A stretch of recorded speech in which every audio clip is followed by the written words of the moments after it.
بسم اللہ الرحمن الرحیم. بسم اللہ الرحمن الرحیم. الحمد للہ وکفا وسلام علی عبادہ الذین اصطفى. اما بعد.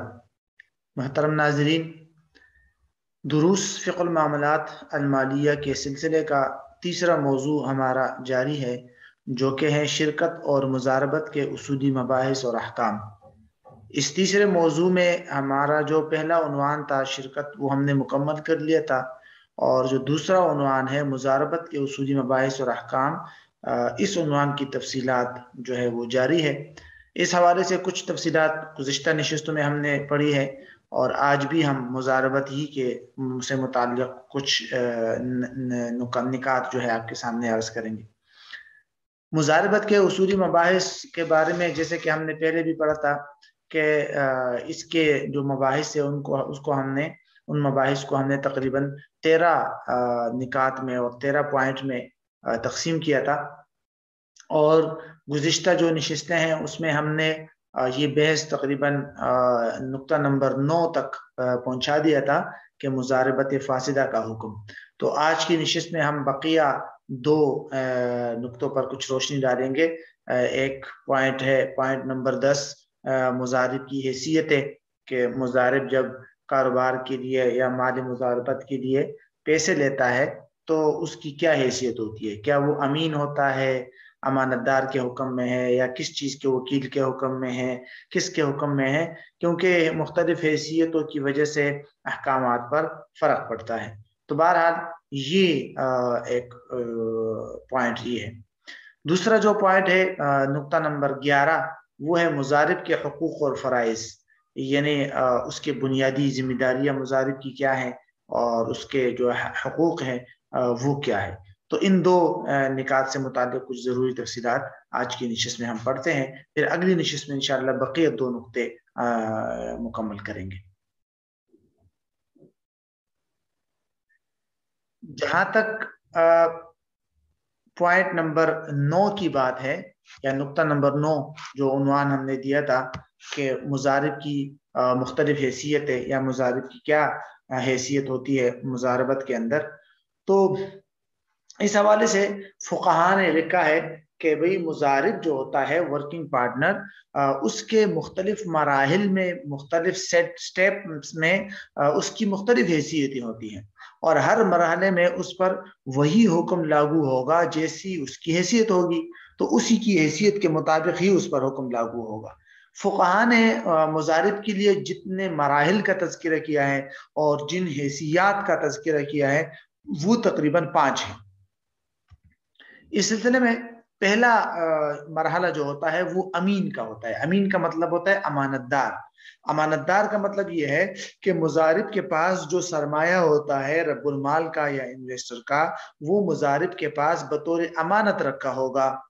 یہی وجہ ہے کہ اگر وہ مضارب سے چوری ہو جائے یا مضارب کی غلطی اور کوتاہی کے بغیر ہی وہ ضائع ہو جائے تو مضارب پر اس سرمایہ کا کوئی نقصان لازم نہیں ہوتا.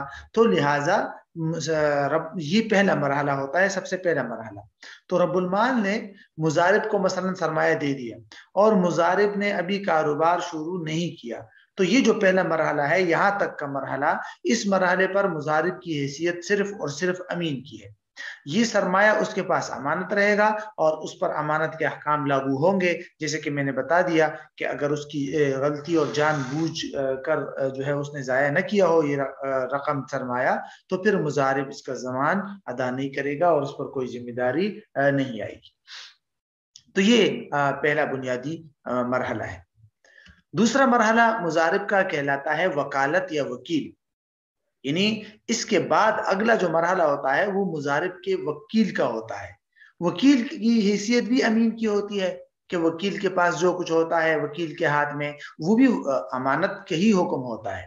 لیکن بہرحال یہ دوسرا مرحلہ کون سا ہوگا؟ اگلا مرحلہ وکالت کا جو ہے وہ یوں ہے کہ مضارب جب سرمایہ آگے کاروبار میں لگائے گا تو وکیل ہونے کی حیثیت سے لگائے گا اور وہ وکیل ہوگا. تو ٹھیک ہے، اس کی حیثیت تو بدل گئی، لیکن باقی زمان اور رسک وغیرہ کے سلسلے میں اس کی حیثیت وہی ہے جو پہلی حیثیت تھی، امین والا. تو یہ ہے اس کا دوسرا مرحلہ کہ جب وہ کاروبار میں پیسہ لگائے گا تو اس پیسے لگانے کی صورت میں وہ وکیل سمجھا جائے گا۔ تیسرا مرحلہ مضارب کا آتا ہے شریک کا، کہ مضارب شریک بن جاتا ہے اس تیسرے مرحلے میں۔ یہ کون سا مرحلہ ہے؟ جب کاروبار میں نفع ہو جائے، اب چونکہ اس نفع کے اندر مضارب بھی شریک ہوگا نا، نفع کا پرسنٹیج مقرر ہے کہ کچھ نفع جو ہے وہ رب المال کو ملے گا، کچھ مضارب کو، تو اس لیے اس کے بعد کا مرحلہ میں مضارب جو ہے اس کی حیثیت شریک کی ہو جائے گی۔ اسی لیے اگر مضاربت کے کاروبار میں نقصان ہو جاتا ہے، یعنی پہلے کچھ نفع ہوا اور اب نقصان ہو گیا، تو وہ نقصان سارا کا سارا انویسٹر کے ذمے نہیں ہے، وہ رب المال کے ذمے نہیں ہے۔ نقصان کے بارے میں ہم نے کیا اصول پڑھا تھا کہ اگر نقصان ہو جائے اور اس سے پہلے کاروبار میں کوئی نفع اور پروفٹ ہوا ہو تو نقصان کو سب سے پہلے نفع اور پروفٹ سے پورا کیا جائے گا۔ ہاں البتہ اگر نفع سرے سے ہوا ہی نہیں ہے، یا نفع تو ہوا ہے لیکن سارا نقصان اس سے پورا نہیں ہو سکا، تو پھر اگلے کا سارا نقصان جو ہے وہ رب المال یعنی انویسٹر کے ذمہ ہوگا، مضارب پھر آگے شریک نہیں ہوگا۔ مضارب جو نقصان کے اندر شریک ہوتا ہے وہ صرف کس حد تک؟ وہ اپنے نفع کی حد تک، کہ جتنا پروفٹ اور اس نے لیا ہے یا جتنا نفع ہوا ہے وہ نفع واپس کرے گا، اور رب المال سے بھی اس کا نفع واپس دیا جائے گا اور اس سے نقصان پورا کیا جائے گا۔ تو اب اگر انسان غور کرے تو اس مرحلے میں مضارب کی حیثیت شریک کی ہوگی، تبھی تو اس نے جو نفع لیا ہوتا ہے اس نفع کو لے کر اس سے نقصان پورا کیا جاتا ہے۔ تو ایک قسم کی گویا کہ مضارب پر بھی یہاں زمان کو لازم کر دیا گیا اور اس پر بھی نقصان لازم کر دیا گیا کہ بھئی ٹھیک ہے اس کے جیب سے تو نہیں لیے گئے لیکن اس نے کاروبار سے جو نفع لیا تھا وہ نفع اس سے واپس لے کر اس سے نقصان پورا کیا گیا۔ تو بہرحال اس مرحلے میں جب انسان غور کرتا ہے تو یہ جو تیسرا مرحلہ ہوتا ہے اس میں مضارب کی حیثیت شریک کی ہوتی ہے۔ چوتھا مرحلہ ہوتا ہے اجیر کا۔ اجیر کا مطلب ہوتا ہے مزدور، کہ مضارب کبھی کبھی مزدور بن جاتا ہے، اور جب وہ مزدور بن گیا تو مزدور کو تو پھر فیصدی نفع نہیں ملے گا، مزدور کو تو فکس اجرت اور تنخواہ ملتی ہے، تو مضارب کو بھی فکس اجرت اور تنخواہ ملے گی، مضارب کو حاصل ہونے والے پروفٹ میں سے کچھ نہیں ملے گا۔ یہ کون سا مرحلہ ہوتا ہے؟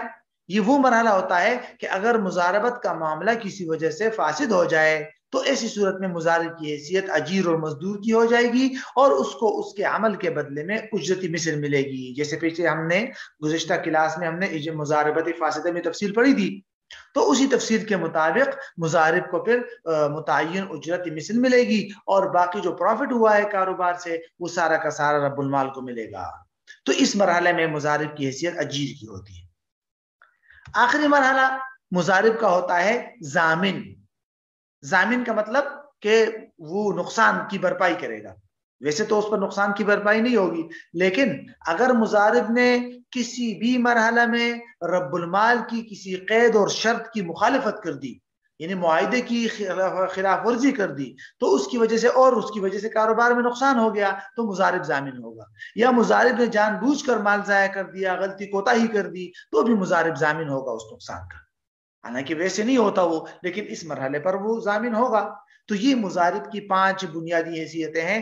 ان 5 حیثیتوں میں یا 5 احوال میں اگر انسان غور کرے تو پہلی 4 کے 4 جو مراحل یا اقسام ہیں اس میں مضارب امین کے حکم میں ہوتا ہے۔ اگر کاروبار میں نفع ہوا تو وہ تو طے شدہ نفع جو ہے وہ وصول کرے گا مضارب اور رب المال بھی، اور اگر کچھ بھی نفع نہیں ہوا تو مضارب کو کچھ نہیں ملے گا، اس کا عمل ضائع ہو جائے گا۔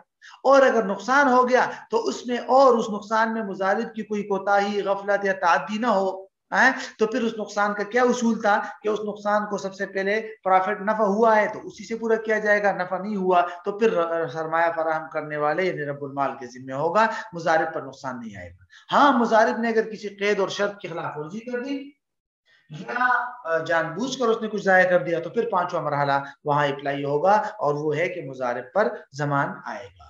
تو یہ بنیادی طور پر مضارب کی مختلف حیثیتیں ہیں۔ اس کے بعد جو ہمارا اگلا عنوان ہے وہ ہے مضارب کے حقوق اور فرائض۔ مضارب کے حقوق اور فرائض کا مطلب یہی ہے کہ مضارب کی کیا ذمہ داریاں بنتی ہیں اور اس کے بنیادی حقوق کیا ہیں۔ اس سلسلے میں مضارب کی جو سب سے پہلی پابندی یا اس کے حقوق ہے وہ یہ ہے کہ مضارب جو ہے وہ مضاربت کے معاہدے کی تمام جائز شرائط کی پابندی کرے گا. اس کے لیے لازم ہے اگر رب المال نے کوئی شرائط لگائی ہے اور اس نے اس کے ساتھ معاہدہ کیا ہے تو اس معاہدے کی پاسداری کرنا اور اس کے مطابق عمل کرنا ضروری ہوگا. اگر اس کی خلاف ورزی کرے گا تو پھر تو اس پر نقصان یا زمان آ سکتا ہے. تو یہ اس کے فرائض میں سے سب سے پہلا جو ہے وہ فرض ہے.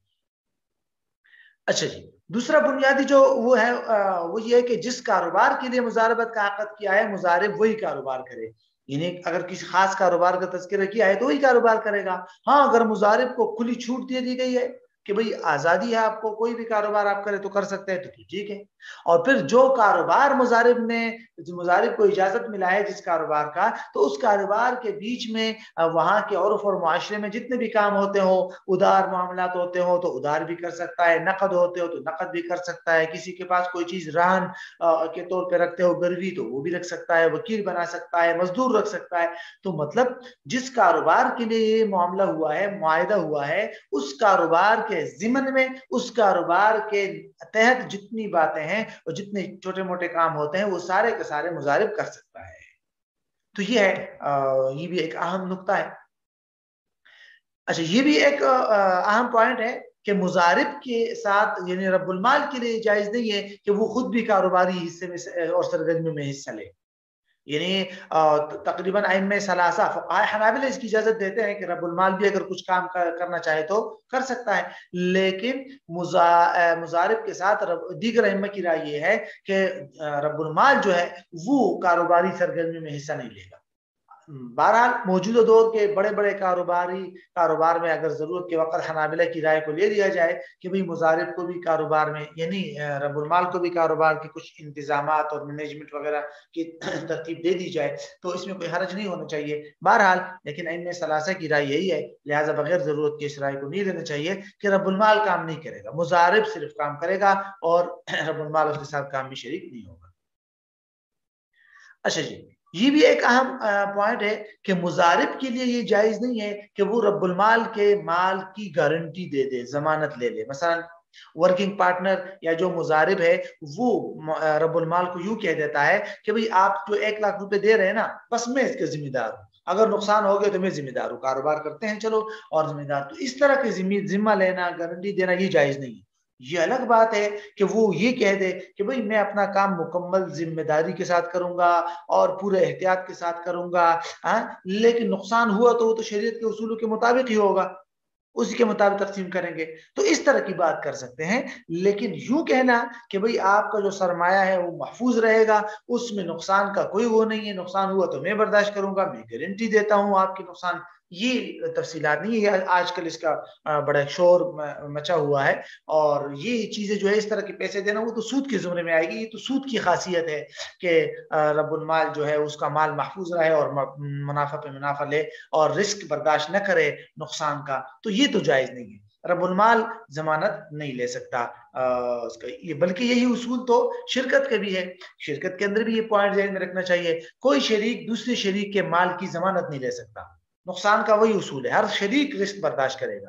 کوئی شریک اگر کسی کو یہ کہہ دیتا ہے کہ بھئی تم شامل ہو جاؤ، تمہارے جو زمان اور رسک وغیرہ ہے وہ میں برداشت کروں گا، نہیں، یہ جائز نہیں ہوگا اور اس کی بنیاد پر معاملہ فاسد ہو سکتا ہے.